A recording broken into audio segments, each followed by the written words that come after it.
मेहंदी जैसे युगों युगों तक अपना रंग न छोड़ सके, कहे अवतार गुरु से गुरसिख अपना संग न तोड़ सके। साथ संगत जी बड़े प्यार से कहिए धन निरंकार जी।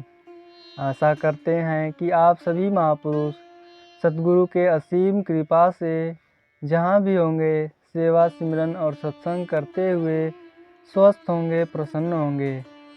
साथ संगत जी, आज के टॉपिक का नाम है परमात्मा को कैसे रिझाया जा सकता है, क्या नर पूजा संभव है। साथ संगत जी, महात्मा A.L. मेहता जी अपने विचारों में फरमाते हैं। साथ संगत जी, बसंत ऋतु की किसी सुबह की घटना है। जिला दार्जिलिंग की पहाड़ी क्षेत्र। मैं किसी मित्र के घर बैठा था। कमरे में शीशे की खिड़कियां थी।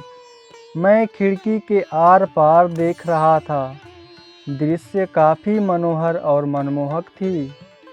सामने छोटी छोटी पहाड़ियां दिख रही थीं और उन पर हरे हरे और ऊंचे ऊंचे वृक्ष लगे थे।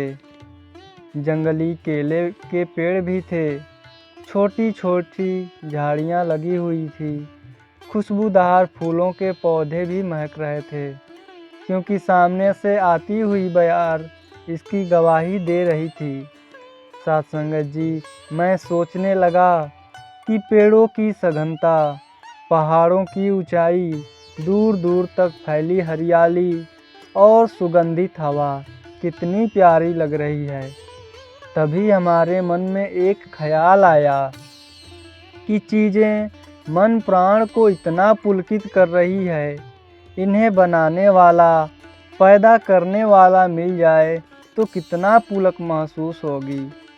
साथ संगत जी, उस समय यह बात कुछ बचकानी सी लगी। एक दिन ऐसा हुआ कि राह चलते हुए ध्वनि विस्तारक यंत्र अर्थात माइक से प्रसारित हो रहा था कि एक महात्मा के शब्द हमारे कानों में पड़े। उन शब्दों में प्रभु परमात्मा के ज्ञान की बात कही जा रही थी। मैं वहीं रुक गया और महात्मा से विनती करके ज्ञान प्राप्त कर लिया। इस सृष्टि के कर्ता का ज्ञान, ब्रह्म का ज्ञान, निरंकार प्रभु का ज्ञान। ज्ञान क्या था? मन की अज्ञानता का पर्दाफाश। उस दिन हमारा मोह टूट गया, अज्ञानता छूट गई, मान्यता ही बदल गई कि प्रभु को नहीं जा सकता है या नहीं पाया जा सकता है। साथ संगत जी, ज्ञान तो उस दिन पा लिया, परंतु सामने सवाल यह था कि इसे रिझाया कैसे जाए, इसे कैसे मनाया जाए, इसे वश में कैसे किया जाए। सच है कि जानकारी के बिना मनाना या मानना संभव नहीं है। खुश करना, इसे मनाना, रिझाना इतना आसान भी नहीं है।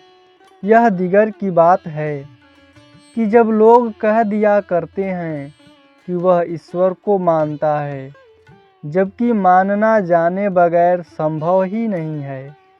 खैर, मेरी समस्या थी कि इस विशाल विराट को मनाया कैसे जाए। एक दिन इसका भी हल निकल आया। एक दिन भवन की दीवार पर देखा कि बोर्ड टंगा है जिस पर लिखा हुआ है नर पूजा नारायण पूजा। मैं सोचने लगा कि किसी धार्मिक पुस्तक, किसी देवी देवता या शीशे में मढ़ी हुई किसी महापुरुष की तस्वीर, उसकी पूजा करना कितना आसान है, परंतु नर की पूजा भी क्या उतना ही आसान है? नहीं है, क्योंकि चलते फिरते क्रियाकर्म करते इंसान की आरती, स्तुति, पूजा हम क्यों करें? हम भी तो किसी से कम नहीं हैं। मन में फिर सवाल उठा कि यहाँ नर पूजा ही नारायण पूजा क्यों लिखा है। सत्संग जी, आखिर एक दिन इसका भी उत्तर हमें मिल गया। संत समागम हो रहा था, मैं भी वहाँ गया था। संतों के प्रवचन हो रहे थे। बारी बारी से मनोहर वचन सुनने को मिल रहे थे। वे अपने विचारों में फरमा रहे थे, जिस बंदे का पाक दिल वो बंदा माकुल, जिस सुंदर उसकी बंदगी साईं करे कबूल। माना कि इंसान खुदा नहीं है, पर खुदा की शक्ल से यह जुदा भी नहीं है। लेकिन कब? जब यह पहचान बन जाए कि एक पिता एकस हम बारिक, सगल संग हमको बनियाई। इन शब्दों में कहा गया कि हमें सबका पिता एक है, अतः आपस में मिलजुल कर ही रहना है। यही एक शर्त है प्रभु निरंकार को मनाने की, उसे रिझाने की। जिस बंदे को प्रभु को रिझाना है, मनाना है, उसे प्रभु की रचना अर्थात इस इंसान से प्यार करना होगा। मैं चौंक पड़ा और गंभीर चिंता में पड़ गया। अंततः इसी निष्कर्ष पर पहुंचा कि यह कार्य कठिन है। तभी तो प्रभु के मार्ग को तलवार की धार कहा गया है। यह सचमुच बहुत कठिन मार्ग है।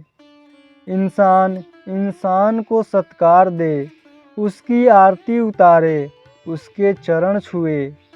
संसार की नज़र में या तो यह पागलपन है या तो ढोंग। मानव प्रेम व सत्कार को ढोंग समझने के कारण ही पूरा संसार बेतहाशा भाग रहा है। मंदिर, मस्जिद, गिरजे, गुरुद्वारे की तरफ हरि नाम भी जपता है, पर हरि को पहचान के बगैर। माला भी फेरता है, शंख या घंटे भी बजाता है, राम नामी चादर भी ओढ़ता है, घंटों आंखें बंद भी करता है, सांसें चढ़ाता है, सुमिरन करता है और बहुत कुछ करता रहता है। पर शांति, सबर, संतोष के लिए वह तरसता है। सामने नहीं तो पीछे बुराई सोचता है और बड़बड़ाता रहता है। इंसान होकर इंसान की जड़ खोदता है और प्रभु भक्त होने की दावा भी करता है। ऐसा इंसान कभी प्रभु भक्त हो ही नहीं सकता। कानों सुना न देखी आँख, ऐसा न सुना और न ही देखा गया है कि वैसा इंसान सुख शांति पा सका हो। मनमतों से बेहतर बाँझ वे इंसान जो मनमत वाले हैं। ऐसे इंसान का जन्म बेकार है। वैसी संतान की माँ का बाँझ रह जाना ही बेहतर था। हाँ, तो महात्माओं की वाणी है कि प्रभु को रिझाना है तो इस इंसान से प्यार कर। इंसान से प्यार हो, इसके लिए प्रभु की सत्ता को पहले पहचान। तभी तो संत कबीर की वाणी के सामने खुद भी कहने लगेगा, लाली मेरे लाल की जित देखूं तित लाल, लाली देखन मैं गई मैं भी हो गई लाल। स्वयं को ही दूसरे में देखेगा तो फिर पूजा ही पूजा होगी, अन्य कुछ की तो गुंजाइश ही नहीं बचेगी। साथ संगत जी बड़े प्यार से कहिए, धन निरंकार जी।